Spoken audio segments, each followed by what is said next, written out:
আজকের আলোচনার বিষয় এমন একজন যার নাম শুনলেই ফুটবল বিশ্ব প্রায় দুভাগে ভাগ হয়ে যায়। Lionel Messi. আমাদের কাছে তার কেরিয়ারের একটা সারসংক্ষেপ আছে, কিন্তু আজ আমরা শুধু তার গোল বা ট্রফির হিসেব করতে আসিনি। আমাদের লক্ষ্যটা একটু অন্যরকম। আমরা বোঝার চেষ্টা করব আর্জেন্টিনার রোসারিওর এক লাজুক শান্ত ছেলে, যার শারীরিক গঠনটাই একসময় তার সবচেয়ে বড় বাধা হয়ে দাঁড়িয়েছিল। সে কিভাবে ফুটবল ইতিহাসের সর্বশ্রেষ্ঠ খেলোয়াড়দের একজন হয়ে উঠল। এই রূপান্তরটাই আজকের আলোচনার কেন্দ্রবিন্দু। ঠিক তাই। মেসির গল্পটা শুধু সাফল্যের ইতিহাস নয়, এটা আসলে ক্রমাগত নিজেকে ছাড়িয়ে যাওয়ার এক অবিশ্বাস্য লড়াই। এখানে শুধু প্রতিভা নেই, আছে অসম্ভব মানসিক জোর, যা তাকে বারবার পতনের মুখ থেকে শিখরে পৌঁছে দিয়েছে। আজকের আলোচনায় আমরা শুধু ঘটনাগুলো দেখব না, বরং ঘটনার পেছনের কারণগুলো খোঁজার চেষ্টা করব। কিভাবে তার দুর্বলতায় তার সবচেয়ে বড় শক্তিতে পরিণত হলো, আর কিভাবে একটা গোটা দেশের প্রত্যাশার ভার কাঁধে নিয়েও তিনি বিশ্ব জয় করলেন। এই দিকগুলোই সবচেয়ে আকর্ষণীয়। চলুন তাহলে শুরু করা যাক একেবারে গোড়া থেকে। আর্জেন্টিনার রোসারিওর এক সাধারণ শ্রমিক পরিবারে জন্ম। ছোটবেলা থেকেই ফুটবলের প্রতি অদ্ভুত ভালোবাসা। মাত্র 5 বছর বয়সে স্থানীয় একটা ক্লাবে খেলা শুরু, কিন্তু খুব তাড়াতাড়ি একটা বড় ধাক্কা আসে। মাত্র 10 বছর বয়সে জানা যায় তার শরীরে গ্রোথ হরমোনের ঘাটতি বা জিএইচডি আছে। এর চিকিৎসা এতটাই ব্যয়বহুল ছিল যে তার পরিবার বা স্থানীয় ক্লাবগুলোর পক্ষে সেই খরচ চালানো প্রায় অসম্ভব হয়ে পড়েছিল। মনে হচ্ছিল একটা অসাধারণ প্রতিভা হয়তো ফুটে ওঠার আগেই ঝরে যাবে। এই মুহূর্তটাকেই মেসির জীবনের সবচেয়ে গুরুত্বপূর্ণ বাঁক বলা যেতে পারে, কারণ যে শারীরিক সমস্যাটা তার ক্যারিয়ার শেষ করে দিতে পারত, সেটাই তাকে ইউরোপের দরজায় পৌঁছে দিয়েছিল। ব্যাপারটা ভাবলে অবাক হতে হয়। যখন আর্জেন্টিনার ক্লাবগুলো পিছিয়ে গেল, তখন স্পেনের এফসি বার্সেলোনার একজন স্কাউট তার খেলা দেখে মুগ্ধ হন। বার্সেলোনা শুধু তার প্রতিভাকেই দেখেনি, তারা তার চিকিৎসার সম্পূর্ণ দায়িত্ব নিতেও রাজি হয়। কিন্তু এখানে একটা গভীর বিষয় আছে। বার্সেলোনা কেন এই ঝুঁকিটা নিল? কারণটা তাদের দর্শনের মধ্যে লুকিয়েছিল। দর্শন বিষয়টা একটু ভেঙে বললে ভালো হয়। হ্যাঁ, বার্সেলোনার ইউভা একাডেমি লা মাসিয়ার দর্শনটাই ছিল এমন, যে শারীরিক শক্তির চেয়ে প্রযুক্তিগত দক্ষতা আর ফুটবলীয় বুদ্ধিমত্তাকে বেশি গুরুত্ব দেওয়া হতো। তারা এমন খেলোয়াড় খুঁজছিল যারা ছোট জায়গায় বল কন্ট্রোল করতে পারে, খেলাটা পড়তে পারে। জাভি, এনিয়াস্তার মতো খেলোয়াড়রা এর সেরা উদাহরণ, যারা কেউই শারীরিকভাবে খুব শক্তিশালী ছিলেন না। আর মেসি ছিলেন এই দর্শনের নিখুঁত প্রতিমূর্তি। তাই বার্সেলোনার জন্য এটা শুধু একজন প্রতিভাবান খেলোয়াড়কে সই করানো ছিল না, এটা ছিল নিজেদের দর্শনের ওপর বিশ্বাস রাখার একটা চূড়ান্ত পরীক্ষা। যে ছেলেটাকে বাকিরা বাতিল করে দিচ্ছিল, বার্সেলোনা তার মধ্যেই নিজেদের ভবিষ্যতের প্রতিচ্ছবি দেখতে পেয়েছিল। তার প্রতিকূলতাই তার জন্য সঠিক সুযোগটা তৈরি করে দিয়েছিল। স্পেনে আসার পরের গল্পটা তো প্রায় সবারই জানা। মাত্র 13 বছর বয়সে একটা নতুন দেশ, নতুন ভাষা, নতুন সংস্কৃতি। শুনেছি প্রথম দিকে তিনি এতটাই চুপচাপ আর লাজুক ছিলেন যে তার সহতীর্থরা ভাবতেন তিনি হয়তো কথাই বলতে পারেন না। এই লাজুক ছেলেটা কিভাবে বার্সেলোনার মতো ক্লাবের মূল স্তম্ভ হয়ে উঠল? তিনি যতই শান্ত হন না কেন, মাঠের ভেতরে তিনি ছিলেন অপ্রতিরোধ। 2004 সালে সিনিয়র দলে তার অভিষেক হয়। প্রথম কয়েক বছর তিনি মূলত রোনালদিনহোর ছত্রছায়ায় ছিলেন। কিন্তু 2008 সালে পেপ গার্ডিওলা কোচ হয়ে আসার পর সবকিছু বদলে যায়। গার্ডিওলা রোনালদিনহো এবং ডেকোর মতো তারকাদের বিক্রি করে দিয়ে মেসির ওপর ভিত্তি করে দলটা নতুন করে সাজান। এটা ছিল একটা বিরাট ঝুঁকি, কিন্তু এর ফল ছিল অবিশ্বাস্য। আর এখানেই তো সেই বিখ্যাত ফলস নাইনের জন্ম, তাই না?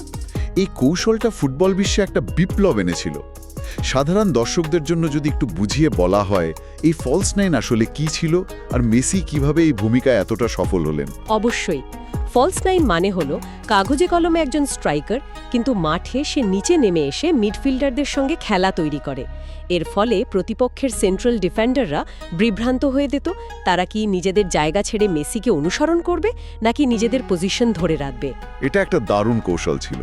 যদি তারা মেসিকে অনুসরণ করত, তাহলে জাভি বা ইনিয়েস্তার মতো খেলোয়াড়রা সেই ফাঁকা জায়গায় বল বাড়ানোর সুযোগ পেত।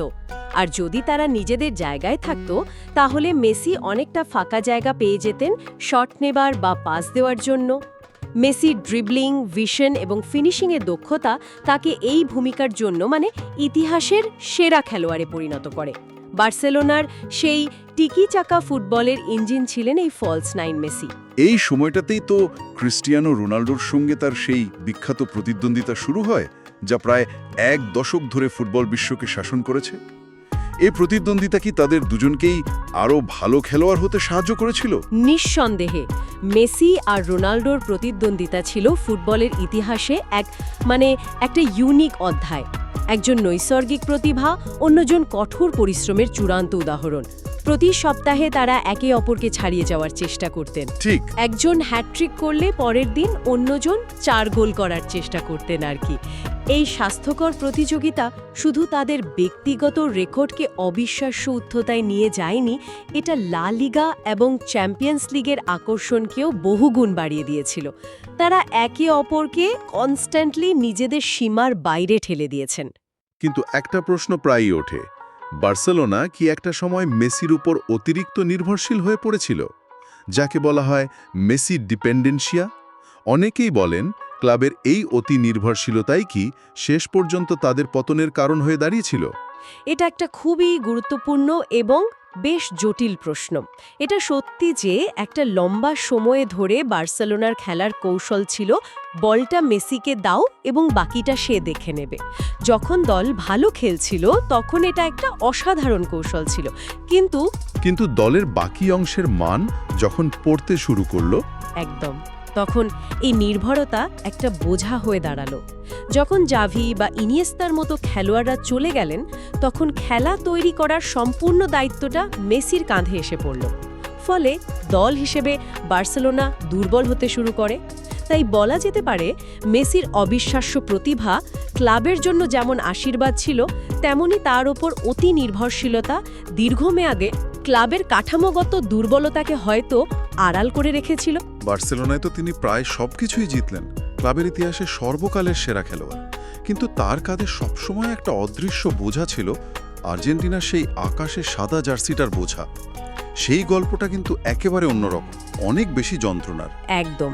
তার জাতীয় দলের যাত্রাটা এক কথায় মহাকাব্যিক। ক্লাবের হয়ে তিনি ছিলেন এক ঈশ্বর, কিন্তু দেশের জার্সিতে বারবার ব্যর্থতা তাকে সমালোচকদের সহজ লক্ষ্যে পরিণত করেছিল। বিশেষ করে আর্জেন্টিনাতেই অনেকে বলতেন তিনি ক্লাবের জন্য যতটা মন দিয়ে খেলেন, দেশের জন্য ততটা নয়। এই কথাটা আমি অনেক শুনেছি। হ্যাঁ, 2014 বিশ্বকাপের ফাইনালে জার্মানির কাছে হার, তারপর 2015 আর 2016 সালে কোপা আমেরিকার ফাইনালে চিলির কাছে টাই ব্রেকারে হার। এই হারের হ্যাট্রিক তাকে মানসিকভাবে প্রায় ভেঙে দিয়েছিল। 2016 সালে হারের পর তো তিনি অবসরের ঘোষণাও করে দিয়েছিলেন। সেই মুহূর্তটা ভাবলে এখনও অবাক লাগে। দেশের সবচেয়ে বড় তারকা অভিমানে খেলা ছেড়ে দিচ্ছেন, কিন্তু তিনি ফিরে এসেছিলেন। এই ফিরে আসা এবং অবশেষে সাফল্যের চূড়ায় পৌঁছানোর যাত্রাটা কেমন ছিল? এই ফিরে আসাটাই তার মানসিক শক্তির সবচেয়ে বড় প্রমাণ। তিনি বুঝতে পেরেছিলেন যে পালিয়ে যাওয়াটা কোনো সমাধান নয়। কোচ লিওনেল স্কালোনির অধীনে একটা নতুন দল তৈরি হচ্ছিল, যেখানে মেসি ছিলেন কেন্দ্রবিন্দু। কিন্তু দলটা শুধু তার উপর নির্ভরশীল ছিল না। রদ্রিগো দে পল, এমিলিয়ানো মার্টিনেজের মতো খেলোয়াড়রা মেসির জন্য মাঠে নিজেদের সবকিছু উজাড় করে দিতেন। এই দলীয় সংহতিটাই পার্থক্য করে দেয়। 2021 সালে কোপা আমেরিকা জয় ছিল 28 বছরের খরা কাটানোর এক বিশাল স্বস্তির মুহূর্ত। আর তার ঠিক পরে 2022 সালে কাতারে ফিফা বিশ্বকাপ জয় তার ক্যারিয়ারকে পূর্ণতা দেয়। কাতার বিশ্বকাপের ফাইনাল ম্যাচটা তো ইতিহাসের অন্যতম সেরা ম্যাচ হিসেবে ধরা হয়। একজন অধিনায়ক হিসেবে দলকে বিশ্ব চ্যাম্পিয়ন করা এবং নিজের টুর্নামেন্টের সেরা খেলোয়াড় হওয়া, এটা তো একটা স্বপ্নের মতো সমাপ্তি। নিখুঁত সমাপ্তি। এই জয়টা শুধু একটা ট্রফি ছিল না, এটা ছিল তার কিংবদন্তি হয়ে ওঠার চূড়ান্ত শিলমোহর। ডিয়েগো ম্যারাডোনার সঙ্গে তার যে তুলনা চলত, বিশ্বকাপ জিতে তিনি সেই বিতর্কেরও অবসান ঘটান। সবচেয়ে বড় কথা হলো, তিনি এমনভাবে জিতলেন যেখানে তিনি শুধু একজন গোল স্কোরার ছিলেন না, তিনি ছিলেন দলের নেতা, প্লেমেকার এবং অনুপ্রেরণা। এই জয়টা ছিল তার ধৈর্য, অধ্যবসায় এবং দেশের প্রতি ভালোবাসার পুরস্কার। বিশ্বকাপ জয়ের পর তার কেরিয়ার একটা নতুন মোড় নেয়। 2021 সালেই বার্সেলোনার আর্থিক সংকটের কারণে তাকে কাঁদতে কাঁদতে প্রিয় ক্লাব ছাড়তে হয়। এরপর পিএসজিতে 2 বছর এবং তারপর যুক্তরাষ্ট্রের ক্লাব ইন্টার মায়ামিতে যোগদান। এই পদক্ষেপটা ফুটবল বিশ্বকে বেশ অবাক করেছিল। পিএসজিতে তার সময়টা হয়তো প্রত্যাশা মতো সফল ছিল না, কারণ সেখানে নেইমার ও এমবাপ্পের মতো আরও বড় তারা ছিলেন এবং দল হিসেবে তারা ঠিক ক্লিক করতে পারেনি। কিন্তু ইন্টার মায়ামিতে তার যোগদান ফুটবলের বাইরেও তার অসম্ভব প্রভাব প্রমাণ করে। তিনি শুধু একটি নতুন লিগে খেলতে যাননি, তিনি আমেরিকার ফুটবল সংস্কৃতিকে রাতারাতি বদলে দিয়েছেন। এই মায়ামি এফেক্ট নিয়ে অনেক কথা হচ্ছে। ঠিক কী ধরনের পরিবর্তন তিনি এনেছেন? পরিবর্তনটা অবিশ্বাস্য।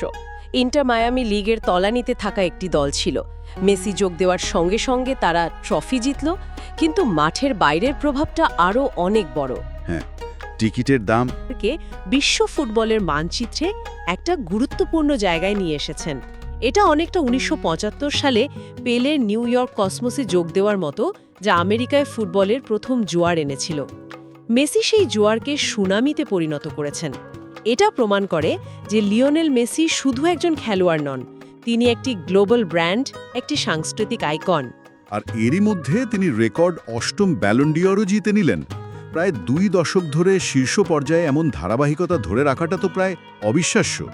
কিন্তু মাঠের এই জিনিয়াসের আড়ালে যে মানুষটা আছে, সে কেমন? আমাদের কাছে থাকা তথ্য বলছে তিনি খুবই পরিবার কেন্দ্রিক একজন মানুষ। হ্যাঁ, তার এই ব্যক্তিগত জীবনটা তার মাঠের চরিত্রের সঙ্গে এক দারুণ বৈপরীত তৈরি করে। মাঠে তিনি একজন অপ্রতিরোধ্য যোদ্ধা, কিন্তু মাঠের বাইরে তিনি একজন শান্ত, লাজুক এবং নিপাট ভদ্রলোক। তিনি তার ছোটবেলার প্রেমিকা আন্তোনেলা লোকুজ্জোকে বিয়ে করেছেন, তাদের 3 সন্তান। এত খ্যাতি, এত অর্থ, এত সাফল্যের পরেও তিনি তার ব্যক্তিগত জীবনকে প্রচারের আলো থেকে আশ্চর্য রকমভাবে দূরে রাখতে পেরেছেন। তিনি দেখিয়েছেন যে বিশ্বসেরা হওয়ার জন্য সবসময় ক্যামেরার সামনে থাকতে হয় না বা বিতর্ক তৈরি করতে হয় না।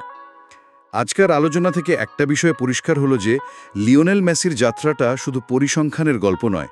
এটা এমন এক কিশোরের গল্প যার স্বপ্ন শারীরিক অসুস্থতার কারণে শেষ হয়ে যেতে পারত। এটা এমন এক কিংবদন্তির গল্প, যিনি একটা ক্লাবের সমর্থক হয়ে উঠেছিলেন এবং বহু বছরের যন্ত্রণা আর চেষ্টার পর নিজের দেশের জন্য সবচেয়ে বড় সম্মান বয়ে এনেছিলেন। এই আলোচনার শেষে একটা গভীর প্রশ্ন মাথায় আসছে। আমরা এমন এক যুগে বাস করি যেখানে ক্রীড়াবিদরা এক একজন বড় ব্র্যান্ড। তাদের জীবনের প্রতিটি মুহূর্ত, প্রতিটি পদক্ষেপ গণমাধ্যমের আতশকাছের নিচে থাকে। সেখানে মেসি কিভাবে এত অবিশ্বাস্য খ্যাতি আর চাপের মধ্যে নিজের ব্যক্তিগত পরিসরকে এতটা সুরক্ষিত রাখতে পারলেন? অসাধারণ প্রতিভা এবং ব্যক্তিগত চরিত্রের মধ্যে এই যে নিখুঁত ভারসাম্য, যা তিনি প্রায় 2 দশক ধরে বজায় রেখেছেন, এই যাত্রাটা আজকের অ্যাসপায়ারিং ক্রীড়াবিদদের জন্য বা হয়তো আমাদের সবার জন্যই কি শিক্ষা রেখে যায়?